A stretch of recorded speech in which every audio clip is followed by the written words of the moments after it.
Continuando con nuestro Congreso Virtual de Astrología, tengo el gusto de presentar a una persona que nos va a aportar muchísimo, a nuestro querido Eduardo Carvalho.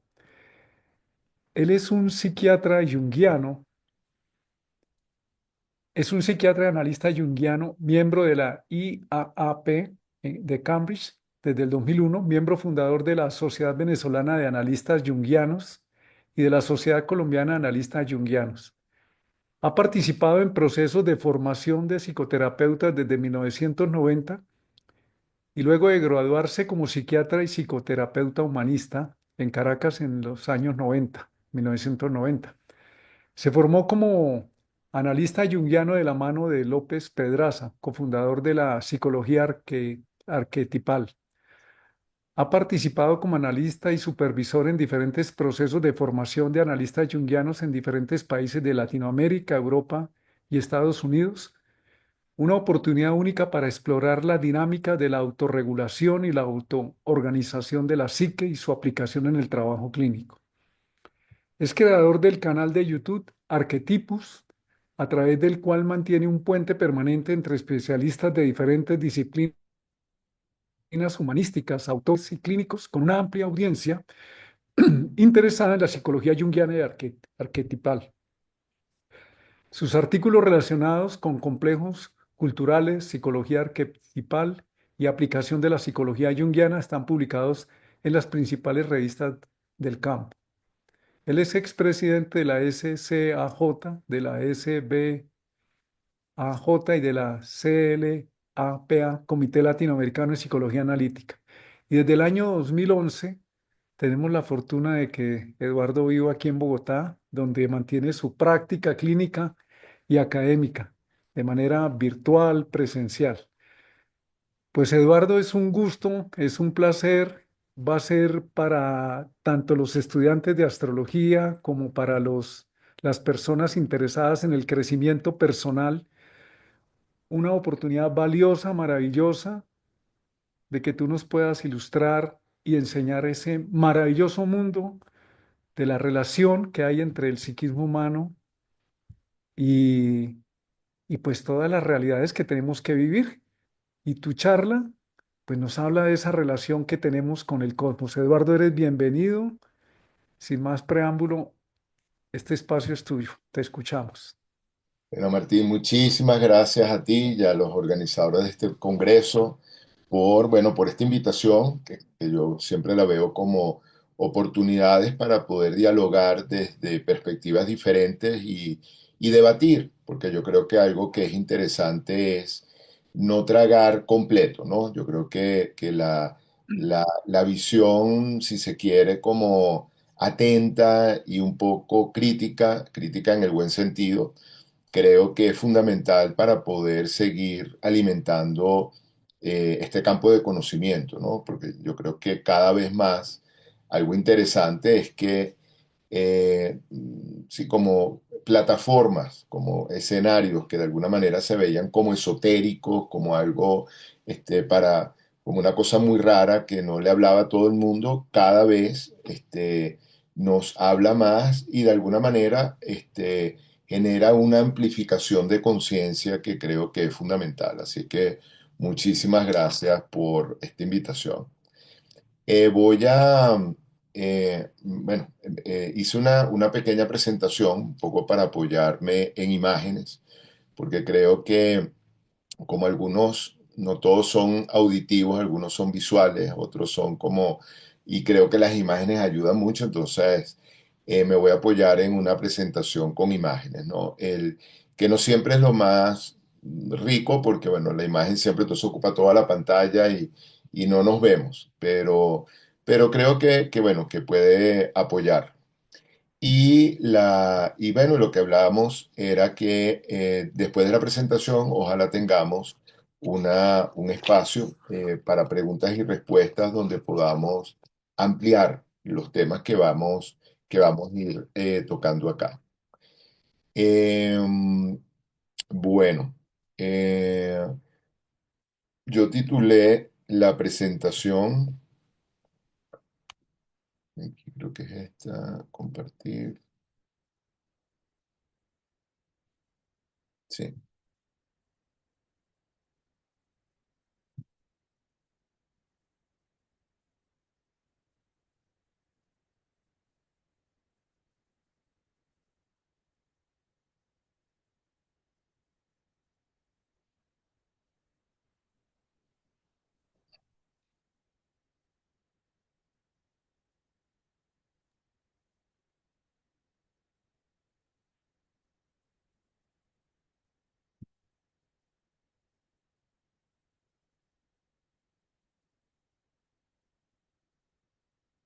Creo que está en la parte inferior, Eduardo, donde hiciste al comienzo para poder ampliar una sola diapositiva. Ah, ok, cuando vamos a... espérate.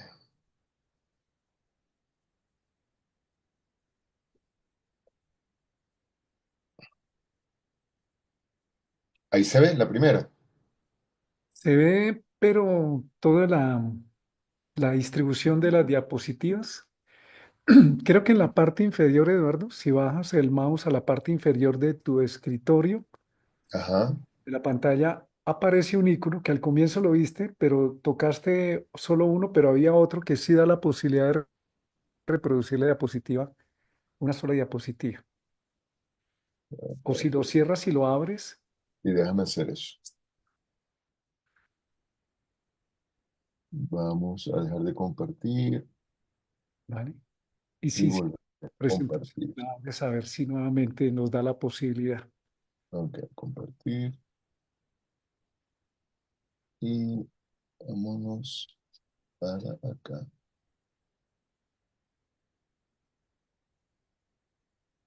No, pero no sé por qué razón me pone.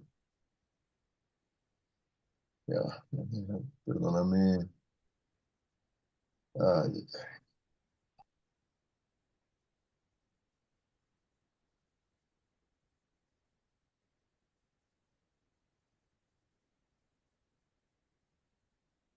ok, ahora sí.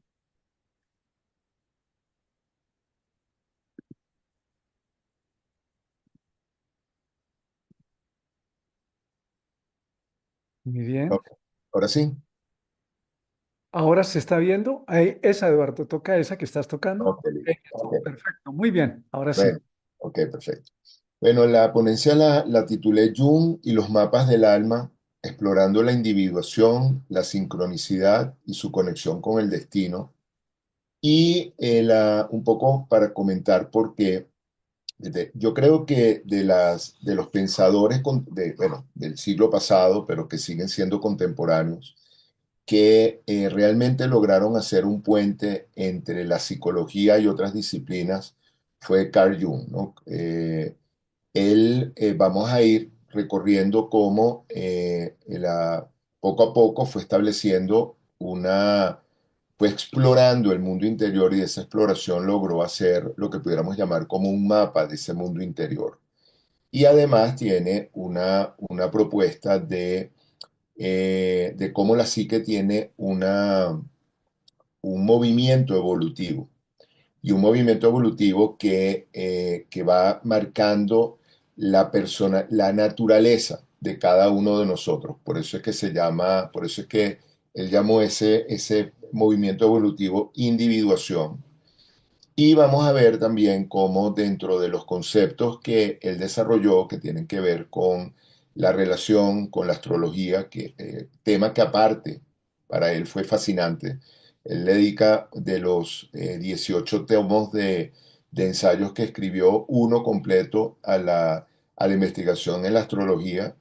Y en los últimos años, en la medida que tenía la oportunidad, también le hacía la carta astral a los pacientes, con lo cual Jung estaba muy, muy relacionado con la astrología como tema de interés. Y toda esta propuesta un poco conectado con lo que podemos llamar destino. Entonces, hay una pregunta que yo creo que es válida, que tiene que ver hasta qué punto nosotros estamos explorando realmente fenómenos que tienen un sentido de experiencia desde la cual podemos empezar así como a buscar relaciones, como a entender, si se quiere, lo que está sucediendo, o es algo que estamos inventándonos, ¿no? Por eso esta figura de este mago que tiene una cantidad de elementos que, dependiendo de cómo se utilicen, pueden aportar, pueden dejarnos aportes importantes o puede ser un malabarismo que de alguna manera nos distrae.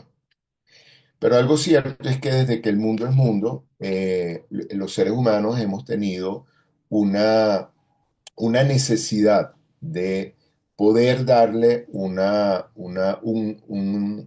si se quiere, un sentido a nuestro entorno, el cosmos que vemos todas las noches o que vemos todo el día, porque durante todo el día estamos viendo aspectos en el afuera. Y por otro lado, esos elementos interiores que también tienen que ver con nuestras dinámicas, que tienen que ver con el poder entender los vínculos y poder entender qué es lo que sucede en los diferentes encuentros. Y por otro lado, la gran pregunta cuando estamos en momentos de nuestra vida de intercepciones donde nos preguntamos, bueno, realmente cómo podemos escoger un camino, cómo podemos reconocer dentro de las oportunidades, dentro de las posibilidades que tenemos enfrente, cómo podemos reconocer nuestro camino. Estas preguntas las vemos recogidas desde tiempos ancestrales, como nuestros ancestros, como los primeros hombres empezaron a tener estas preguntas que se fueron expresando a partir de restos de rituales que nos fueron dejando, ¿no? Entre ellos rituales funerarios que ya hablan de un poco de la aproximación al sentido trascendente de la vida humana. Una de las cosas que nos separan, creo que lo hablamos en la conversación que tuvimos hace unos cuantos días, que nos separa del resto de los animales es que los seres humanos enterramos a nuestros muertos, no los dejamos en la intemperie a merced de los depredadores o de la...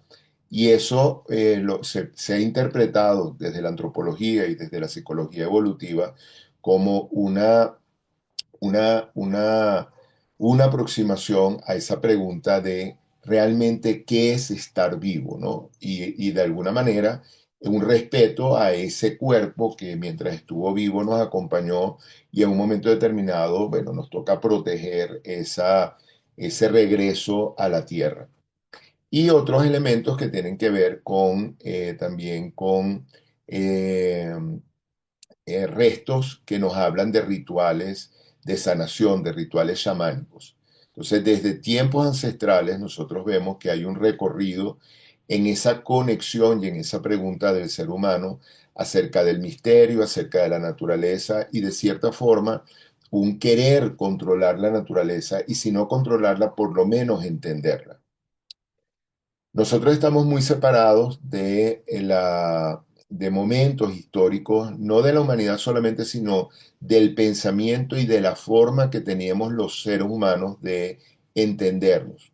Porque aunque hoy en día damos por sentado que hay un inconsciente, que hay unas dinámicas en ese inconsciente, que hay una subjetividad, que hay un yo que piensa, que vive, que se experiencia, eso no siempre fue así. O sea, esto, si se quiere, eso es producto relativamente reciente de de un trabajo sobre la subjetividad. Pero en la antigüedad, y eso lo podemos recoger a partir de los textos fundamentales de la civilización europea, que son la Ilíada y la Odisea, todo el periplo de la guerra de Troya, ahí Homero nos habla de cómo el hombre de esa época se relacionaba con el entorno. Y veíamos cómo la experiencia de de las fuerzas fundamentales, de las fuerzas que de alguna manera organizaban, eran una relación directa, ¿no? El griego tenía una relación directa con sus dioses. Para ellos, Atenea, Ares, Zeus, no eran una fantasía, no eran una idea que estaba por allá o no eran un concepto que utilizaban para enmarcar una idea, eran realidades. O sea, cuando ellos salían, cuando ellos vivían, estaban acompañados de una Afrodita, de un Dioniso, de una Artemisa, estaban acompañadas de estas representaciones que hoy en día podemos llamar como expresiones de los arquetipos. Y poco a poco vamos a ir desarrollando esa idea de los arquetipos. Pero mi punto es, y lo que me interesa es transmitir y poner en la conciencia que hay un impulso natural de los seres humanos de tratar de organizar, de estructurar nuestro afuera, y por otro lado, ha habido movimientos en ese vínculo, en ese vínculo consciente, donde en algún momento fue como muy directo, muy concreto y poco a poco, y en otros momentos ha sido como más una interpretación abstracta de la situación. En esta relación con ese afuera, uno de los elementos que tenemos desde la antigüedad tiene que ver con el destino, ¿no? Como en ese mismo mundo griego existían las tres diosas del destino, que eran las Moiras. Una que era la que tenía, la que tenía el tejido de todo el potencial que nosotros íbamos a vivir, otra que permitía el desarrollo de ese potencial y otra que cortaba la hebra de ese desarrollo en el momento en que tocaba. Y de alguna manera el destino lo podemos, lo entendemos o sea conceptualizado, por un lado, como lo que le sucede a alguien o lo que le sucederá en el futuro, especialmente lo que no puede cambiar ni evitar. Y por otro, el poder que se cree que controla los acontecimientos. Y esto es muy importante y lo traigo desde el principio de la presentación, porque está inscrito en ese elemento de la psicología y por otro lado es lo que de cierta manera nos une con la astrología. Sabemos que hay aproximaciones de la astrología como la posibilidad de leer el reloj cósmico y ver cómo podemos entender las dinámicas y la interacción que tiene esas diferentes representaciones de los astros en nuestra cotidianidad o que pueden activar elementos en nosotros. Y por otro lado, también hay perspectivas y aproximaciones astrológicas que en base a esa reloj cósmico, a ese selfie cósmico, de alguna forma se puede uno atrever a hacer ciertas proyecciones que podemos llamar como lecturas del futuro como destino. ¿Y por qué es importante esto? Jung hablaba, y a lo mejor es una frase que ustedes han oído varias veces, que decía que lo que no se hace consciente puede aparecer como destino. Entonces, por eso es que poder entender esta presencia de la pregunta sobre realmente la independencia, sobre la interacción que tenemos, sobre el libre albedrío, o no, es una pregunta fundamental a lo largo de nuestra vida.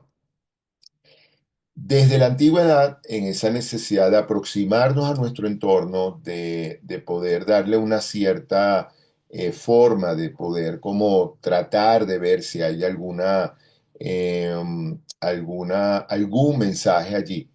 Este, los seres humanos hemos buscado estructuras dentro de ese gran desorden que podemos llamar el cielo, ¿no?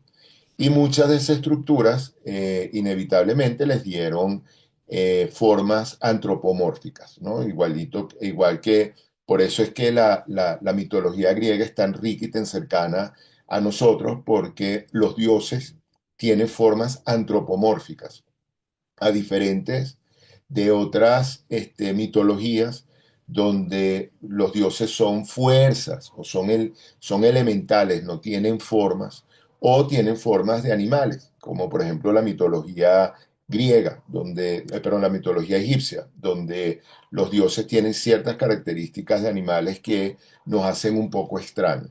Pero la mitología griega es una mitología que tiene formas humanas, por eso nos es tan cercano.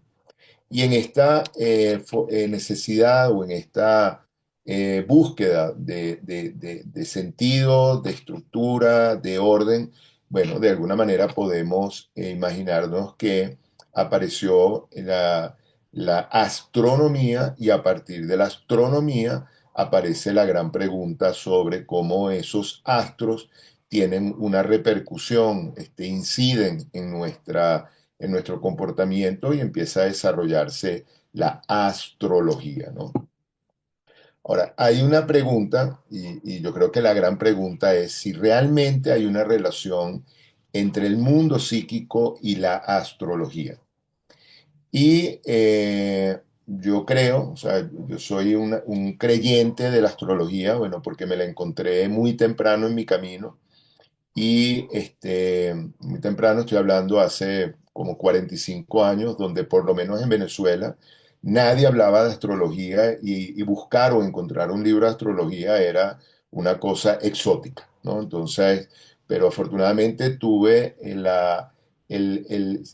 se me presentó la astrología de una manera muy accidental y a lo largo del estudio de medicina y posteriormente de psiquiatría, tuve la oportunidad de hacer estudios muy básicos, pero donde encontraba una correlación muy interesante entre lo que podía ser la carta astral de un paciente o de alguna persona y el perfil psicológico, las características que podía tener.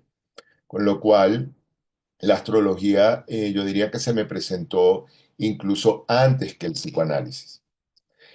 Ahora, buscando esa relación entre astrología y psiquismo, recordemos que la aparición o la presentación del inconsciente es relativamente reciente. Por eso hablaba que la forma en que nosotros podemos entendernos y podemos vernos como seres humanos tiene escasamente, bueno, suena mucho, pero en términos de historia de la humanidad es un lapso muy pequeño, tiene escasamente 100, 125 años, o sea, un siglo y cuarto, cuando en 1900 Freud publicó el libro Interpretación de Sueños y ahí nos presenta su tesis, una tesis que para mí no solamente tesis, sino una invitación a tener la experiencia de que hay un mundo interior que él llamó inconsciente.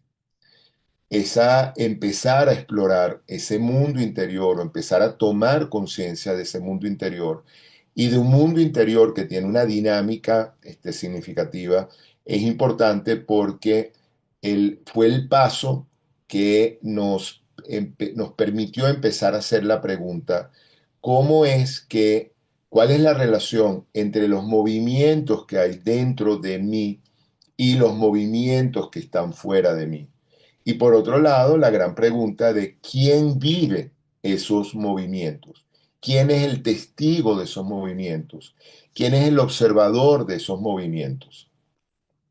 Muy temprano, Jung entra como discípulo de Freud. Jung era bastante más joven que Freud. Esto es una foto de Jung y Freud ya en una edad madura, ya para el momento que se tomó la foto de Jung, esta que aparece, ya Freud había muerto.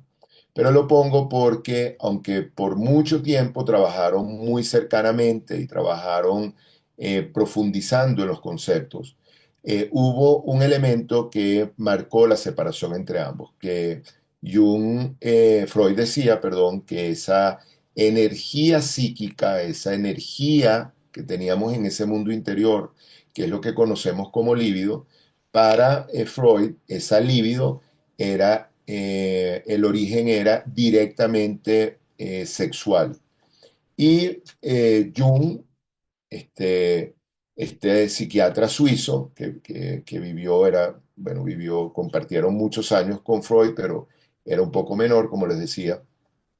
Él dice, para él, esa energía psíquica era mucho más compleja poderla entender, venía de una complejidad mucho mayor que simplemente la sexualidad. Él creía en esa carga energética que es la energía psíquica, pero la veía de una manera más holística, más completa, más compleja. Y por otro lado, para él esa energía psíquica tenía un movimiento evolutivo, ¿no? Que es lo que él llamó el principio de individuación. Cada uno de nosotros nacemos con un monto de energía, nacemos, si se quiere, con una, una personalidad potencial y a lo largo de la vida esa energía se va moviendo, activando esa personalidad. Y ese movimiento, Jung empieza a explorarlo, ese mundo interior empieza a explorarlo y hace su propuesta de una psique que tiene una estructura particular que la podemos identificar en niveles. Un nivel superficial que podemos vincularlo con la conciencia más simple, ¿no? La sensopercepción, los pensamientos que aparecen como más directamente, las ideas sobre nosotros mismos que están más cercanas. Pero cuando nos vamos acercando de esa conciencia superficial, empezamos a encontrar otros niveles donde también podemos reconocer o podemos experimentar aspectos conscientes, ¿no? Entonces, si vamos profundizando, vemos que en una primera capa está el tema de la persona y la sombra. La sombra usualmente no es consciente, pero en el momento que se expresa, tomamos conciencia de esa personalidad sombra. Si seguimos un poco más abajo, tenemos todo el mundo de los complejos, que son esos temas no resueltos, que son conflictivos en cada uno de nosotros. Tenemos la representación de nuestra contraparte de género. Y por último, en el último eslabón, podemos encontrar el mundo de los arquetipos, ¿no? La dimensión arquetipal. Ese grupo de personalidades, de potencialidades que están antes de nuestro nacimiento y que tienen una activación, que tienen una acción importantísima en nuestro psiquismo y que está de alguna manera orquestado. Toda esa energía, toda esa potencialidad está orquestada en un director de los arquetipos, que es lo que Jung llamó el self. Entonces vamos viendo cómo, fíjense que hay todo un planteamiento de una energía, todo un planteamiento una potencia que se va desarrollando, que se va expresando y una potencia que se va expresando de manera evolutiva vamos a llamarlo así, como la dirección de un arquetipo que organiza todo ese potencial. Y ese self que Jung llamaba, esa estructura que Jung llamó self, que desafortunadamente no ha tenido una buena traducción, lo hemos traducido como el sí mismo, como el yo mismo, ¿no? Es como haciendo una diferencia entre la experiencia de como yo me puedo presentar, yo soy Eduardo Carballo, yo soy psiquiatra, pero hay una vivencia mucho más profunda que soy yo profundamente, ¿no? Ese yo mismo, ese yo que no soy la fachada, que no soy los títulos, que no soy la máscara, que soy ese yo que siempre está presente como un testigo de lo que sucede en mis sueños, cuando medito y cuando vamos desarrollando, cuando nos vamos conectando con esos elementos más profundos de la psique. Ese self, ese yo mismo, Jung lo llamaba la imagen de Dios, porque para Jung, y ya vamos a ir viendo, vamos a ir tratando de hacer ese puente, para Jung la experiencia del humano no era una experiencia accidental, sino cuando nosotros podemos ver la estructura, la complejidad del misterio, de cierta forma tiene un orden.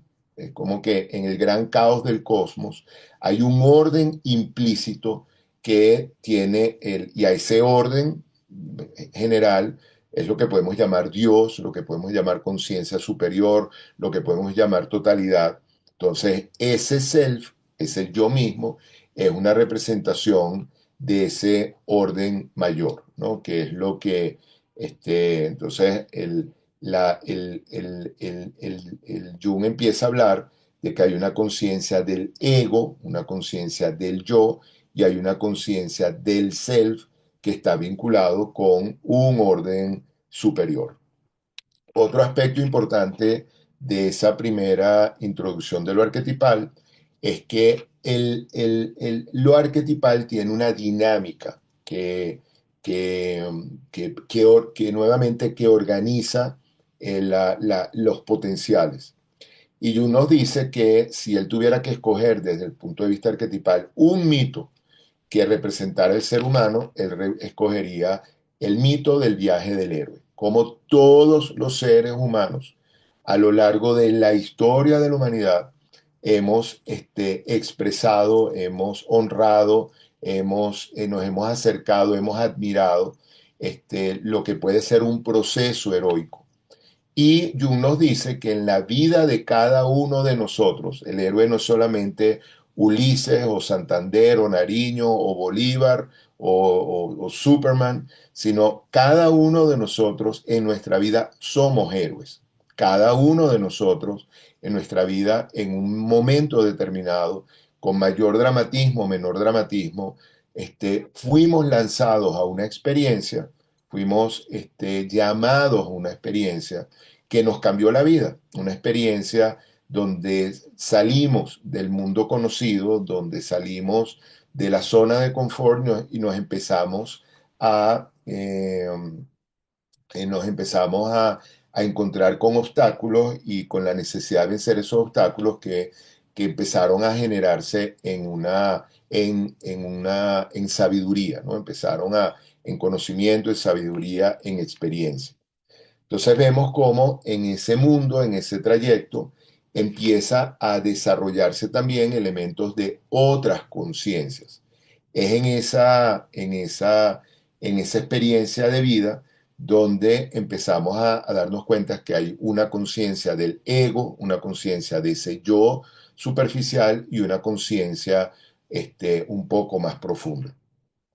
Y esa conciencia más profunda va siendo un elemento de integración y me gusta mucho esta carta del tarot, la carroza, el carro, porque representa de cierta forma lo que idealmente una psique integrada tiene, ¿no? Fíjense que es algo interesante que el jinete, el conductor, no tiene riendas, ¿no? En la estructura, en el sistema psíquico, el ego está a merced del sistema, ¿no? Es como que la energía del self está allí y el ego lo que es una especie como de observador que está pendiente de que no nos estrellemos, vamos a ponerlo así, en lo cotidiano. Pero esa estructura tiene una energía y tiene un motor propio. Fíjense que la energía que está representada por los caballos es interesante que tiene un elemento paradójico que aunque los caballos están viendo hacia el mismo lado, que están viendo hacia donde ve el conductor, realmente la actitud de los caballos es que van a direcciones diferentes. Entonces aquí vamos viendo cómo hay una cantidad de paradojas que tiene la psique, ¿no? Y a pesar de eso, la psique se mueve. Y dentro de esa autonomía que tienen los caballos, hay un cochero, hay un jinete, hay un conductor que sin tener riendas, de alguna manera está pendiente de ese movimiento. Todo esto es una invitación que nos hace Jung para empezar a tomar conciencia, y aquí les recuerdo lo que comentamos al principio, que Jung insistía mucho, lo que no se hace consciente se manifiesta en nuestras vidas como destino. Es decir, dentro de la capacidad de escogencia, dentro del libre albedrío que tenemos nosotros, si nosotros no hacemos consciente de las direcciones de nuestra vida, esas direcciones se van a manifestar, ¿no? Esas direcciones, si cochero no está consciente de lo que está pasando, bueno, este sistema puede entrar fácilmente en caos o puede ir hacia el lado en que la sumatoria de los vectores energéticos lo puedan llevar como destino. Para el momento de la muerte de Jung, esta es una foto de la tumba de Jung en Küsnacht, en Suiza. Jung estaba desarrollando varios temas que son muy interesantes y que yo creo que están vinculados con este tema de la astrología y con este tema de un poco entender esas fuerzas invisibles como posibles destinos.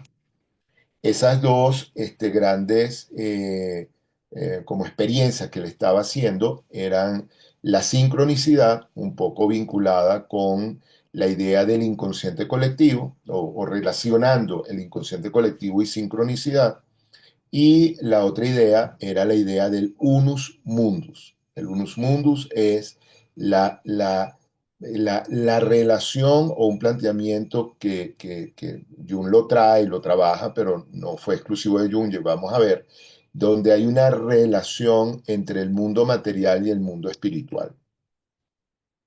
Sabemos que uno de los grandes aportes, uno de los muchos aportes que tuvo Jung fue el del inconsciente colectivo. El inconsciente colectivo nos dice que en la humanidad, los seres vivos, independientemente de la cultura que hemos tenido, independientemente de las experiencias que hemos tenido, en ese mundo arquetipal, nosotros tenemos una cantidad de temas que son comunes. Por ejemplo, cuando hablamos del mito del héroe, entonces ese es un tema que vamos a encontrar en diferentes culturas. Y Jung se dedicó a estudiar esas culturas, se dedicó a ver, a comparar esas culturas, y de esa comparación entonces surge esa idea o esa observación de que hay una cantidad de elementos compartidos en diferentes culturas que para él es lo que le da como lo que permite ver que existe un inconsciente compartido, un inconsciente, una cantidad de elementos que compartimos como colectivos, pero están a nivel inconsciente. Entonces, esto es un poporo con una aguja para poporear de aquí de Colombia. Si nosotros hacemos un zoom a la aguja, vemos una imagen, aparte que es una figura bellísima, vemos una imagen de una figura humana que tiene una lanza y que tiene una serpiente, que está tomando una serpiente, ¿no?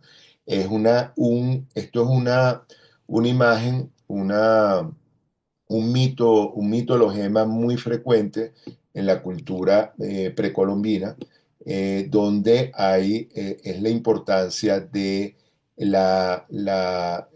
control, de poder llevar a la sumisión la serpiente que representa el misterio, que representa el mundo desconocido, que representa el mundo subterráneo, ¿no? Aquí lo vemos con un poco más de zoom. Y si nosotros vemos este mitologema, fíjense que es muy parecido a este otro mito donde está este ser humano lanzando este otro reptil, ¿no? Que es el demonio, ¿no? La representación simbólica del demonio. Es una imagen de San Jorge, una imagen medieval, pero vemos cómo hay una cantidad de símbolos que son compartidos. Esto es lo que Jung llamaba el inconsciente colectivo y que empieza a hablar de esa dinámica invisible pero que nos conecta. Al lado de esta dinámica invisible que nos conecta hay otra muy interesante que tiene que ver con la sincronicidad.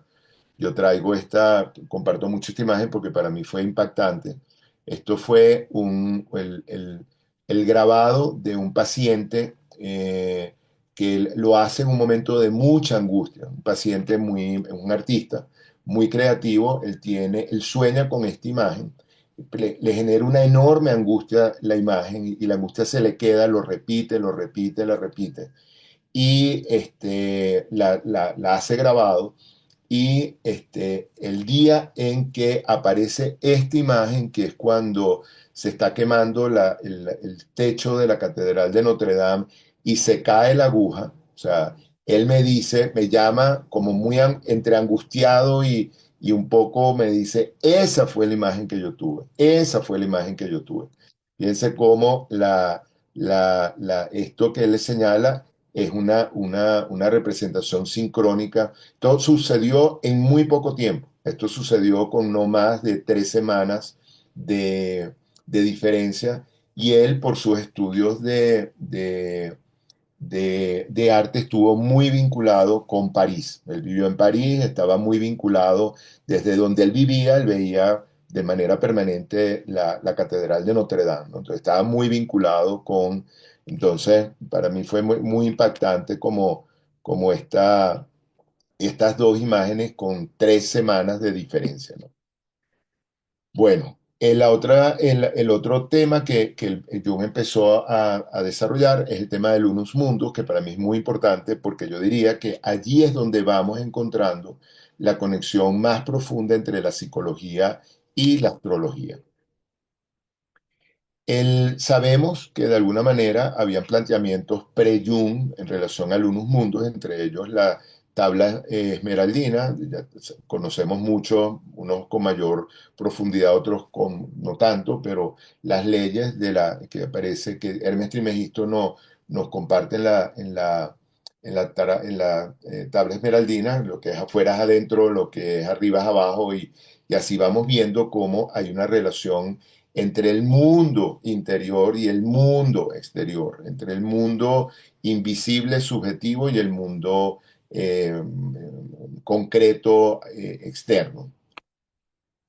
Pero Jung, dándole vuelta a eso, empieza a decir, esto ya los dice en El hombre y sus símbolos, que fue el último libro que escribió en el año que él murió, y nos dice, la búsqueda de significado y propósito no son prerrogativas de la mente humana, lo podemos encontrar en la totalidad de la naturaleza viva. En realidad no hay diferencia entre el mundo material y el mundo psíquico. Y fíjense cómo aquí nos empieza a hacer una introducción a todo este planteamiento que tenemos hoy en día, vinculado con la no dualidad, vinculado con la conexión con la totalidad, vinculado con lo fractal, vinculado con la física cuántica, que es sumamente importante. Jung, que era un observador como muy fino, él toma de repente imágenes particulares para poder hacer sus amplificaciones, y él empieza a hablar de los cristales. Y él dice, la disposición matemática de un cristal evoca el sentimiento primitivo. Cuando habla de sentimiento primitivo, vamos a llamarlo el sentimiento que encontramos en la historia de la humanidad, de que aún en la llamada materia muerta actúa un principio de ordenamiento espiritual, ¿no? Es como este elemento de que el cosmos tiene un orden implícito, tiene una estructura que le pertenece. Cuando nosotros vemos un cristal, efectivamente, llama la atención. Yo me acuerdo la primera vez que yo vi un cuarzo, o sea, el cristal de cuarzo. Hoy en día lo venden en cada esquina. Nuevamente, hace 50 años tampoco era tan fácil encontrar, tener acceso a un cristal de cuarzo. Pero era impresionante cómo ver cuando me decían, no, pero es que esto no está intervenido por el hombre, esto es así de manera natural. Ver las caras, ver los ángulos es una cosa realmente increíble. Y vamos viendo cómo hay una relación matemática entre esos ángulos, entre esas caras, en esa estructura, ¿no? Y entonces nos dice Jung, sigue diciendo, por eso muchas veces el cristal representa simbólicamente la unión de opuestos extremos, materia y espíritu. Y se pregunta o se dice, puede ser que psique y materia sean en realidad el mismo fenómeno. Y fíjense cómo esto es interesante porque se está adelantando a todo el tema de la física cuántica, donde que nos invita a ver la experiencia, a vernos nosotros al cosmos como un sistema energético que tiene unas vibraciones y que dependiendo del nivel vibracional tiene una expresión o tiene otra, ¿no? Así como en el espectro de la luz vemos como vibraciones se manifiestan como verde o como anaranjado o como azul. Hay determinadas vibraciones que se expresan como rayos particulares o que colapsan en la materia de energía. Entonces vemos cómo en la naturaleza tenemos estas maravillas que nos hacen pensar o que nos conectan, como con esa forma tan particular de expresarse que tiene la naturaleza. De aquí Jung empieza a explorar los números y de alguna manera plantea o se pregunta hasta qué punto los números los podemos ver como arquetipos de orden. Nosotros podemos tener los números como algo que nos permite enumerar, 1, 2, 3, 4, 5. Pero por otro lado, es algo que nos permite empezar a ver una, una, una, un conjunto, ¿no? Una cosa es cuando el pastor salía, y usualmente, y hoy todavía tenemos como los animales cercanos a nosotros le ponemos nombre. Bueno, los pastores le ponían nombre, entonces salían con Camila, con Pancho, con Alonso. Pero una vez que empezamos a apropiarnos de los números, bueno, salimos con 4 animales y estamos pendientes de si tenemos a los 4. Si falta uno, entonces nos permite empezar a ver quién falta, ¿no? Pero no es lo mismo ese concepto del número del conjunto a estar atento a uno por uno quién es. Lo interesante de los números es que en esa estructura de la naturaleza, nos puede aproximar a ver la naturaleza como un sistema que tiene una determinada estructura, en la cual podemos encontrar relaciones, ¿no? Y por supuesto, esto nos hace una resonancia a la astrología, como la astrología plantea un sistema que tiene una estructura que podemos vincular de alguna manera matemática. O sea, hay unos movimientos, hay unos ciclos, hay unos patrones que se pueden de cierta forma cuantificar, por lo menos en términos de tiempo, de cronos, de que cada tanto tiempo aparecen, se repiten ritmos, que nos permiten organizar nos permite organizar la experiencia. Si nosotros vamos a los números y cómo podemos, a partir de ellos, cómo podemos interpretar el afuera, el uno, la unidad es un elemento que nos acompaña, ya vamos a ir viendo, es básico pues en nuestra psique. Pero es interesante que la unidad la podemos ver como un punto central o la podemos ver como una unidad, como una totalidad. Y la idea o lo interesante en la psique, por lo menos en el planteamiento junguiano, que es multidimensional, que es multiconsciente, es que la unidad tiene esa paradoja de que es una totalidad, pero también es un centro, ¿no? Esta unidad la vamos a encontrar como una necesidad de recoger en la experiencia humana nuevamente desde los tiempos ancestrales. O sea, la gran unidad que es ver el sol que nos acompaña durante todo el día, ¿no? Una unidad, una esfera que es una totalidad, que es un uno, que nos acompaña y que de alguna manera, en esta relación con el afuera, inevitablemente genera una resonancia y una pregunta, ¿no? Una unidad que a lo largo de los siglos ha generado comunidades que adoran al sol.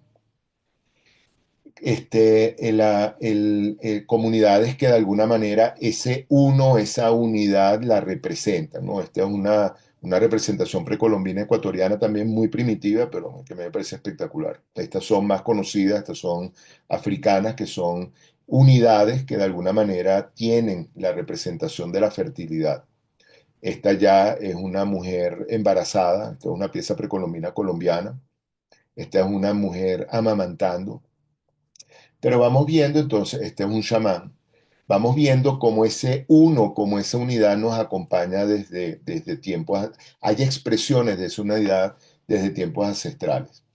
Del uno, cuando tenemos dos unos conectados, fácilmente esos dos unos conectados generan el dos, ¿no?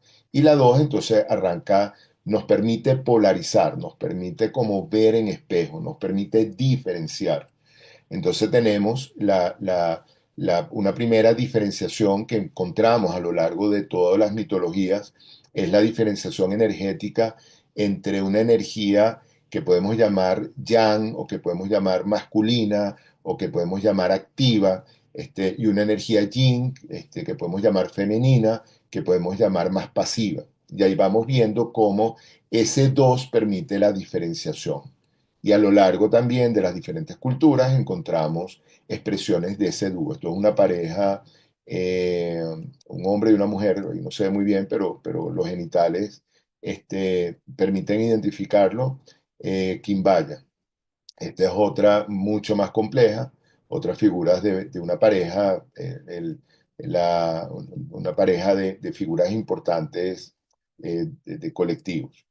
La pareja alquímica, que la vamos a encontrar, y un poco la dualidad entre lo espiritual y lo encarnado. Del 2 aparece el tercer, el 3 que de alguna manera implica la completud, la estabilidad y de alguna manera engloba el misterio, ¿no? Los grandes misterios están vinculados por el 3, por eso el tema del símbolo de la Santísima Trinidad.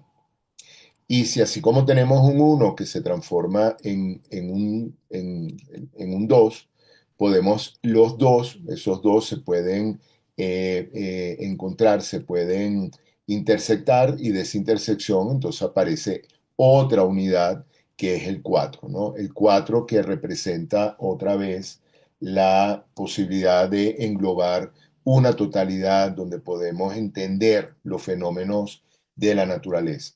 Fíjense que esta es una estructura que tiene la esfera y que tiene la cuaternidad, que la vamos a ver como figuras mandálicas alrededor de muchas culturas, de muchas expresiones de, la, de lo humano. Eh, Ya yo- para ir terminando, sí, ya voy a ir cerrando.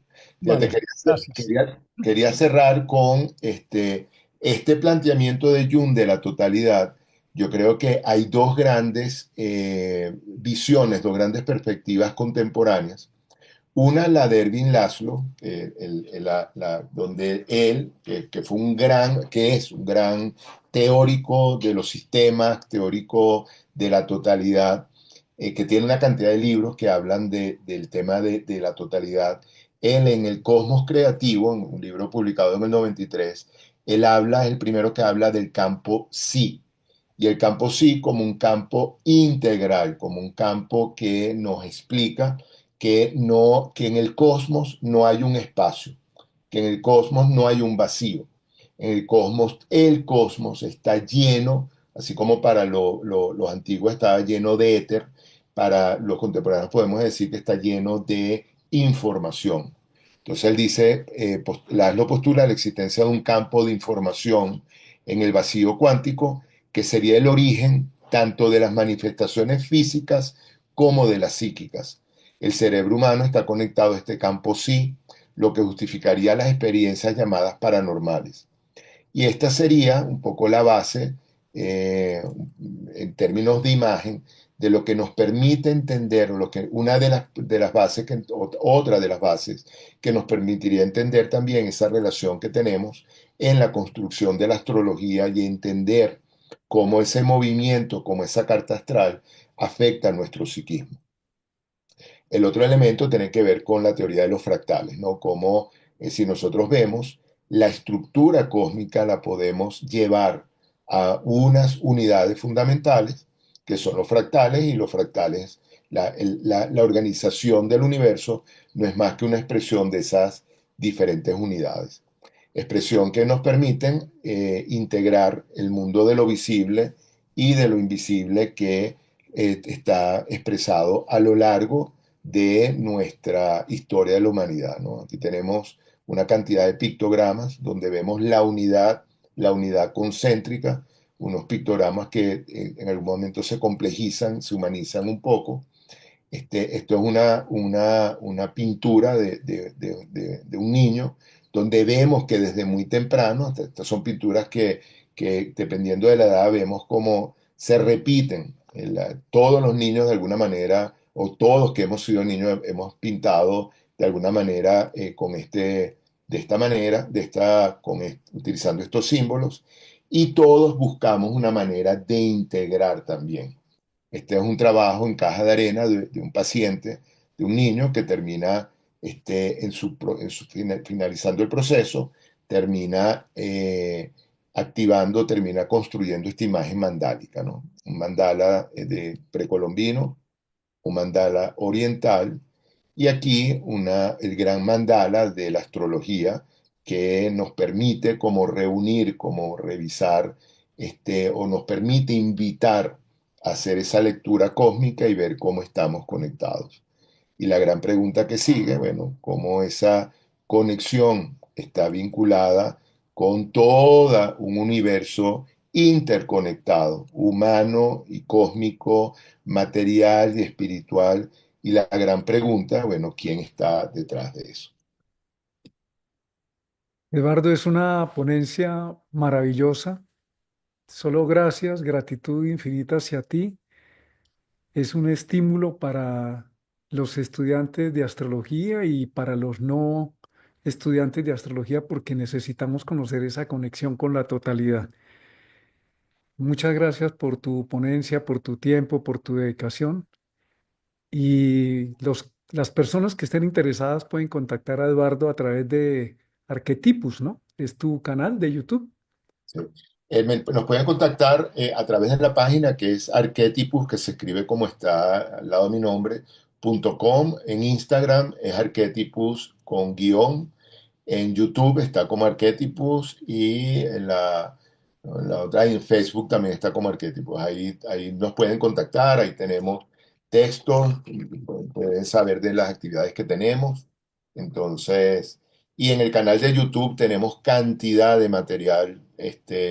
Tenemos desde hace años recogiendo entrevistas, conversatorios, reflexiones. Entonces, totalmente invitados a inscribirse, a conectarse con nuestro canal y a seguirnos por ahí. Y con Eduardo vamos a hacer, ya hicimos un programa, entonces vamos a tener otros programas, otros en vivos con Eduardo para que nos ilustre, nos aporte con esa visión integradora maravillosa del mundo de la psique a través de Carl Jung y el mundo de la astrología, que es otra forma de entender la psique que en realidad es un solo mundo. Eduardo, muchas gracias, de verdad es maravilloso y era una de nuestras ideas aportar desde la no astrología otros conocimientos que precisamente nos permiten abrir nuestra mente como estudiantes de astrología para nutrirnos y para comprenderlo para nuestros consultantes y sobre todo para nuestra propia vida. Sí.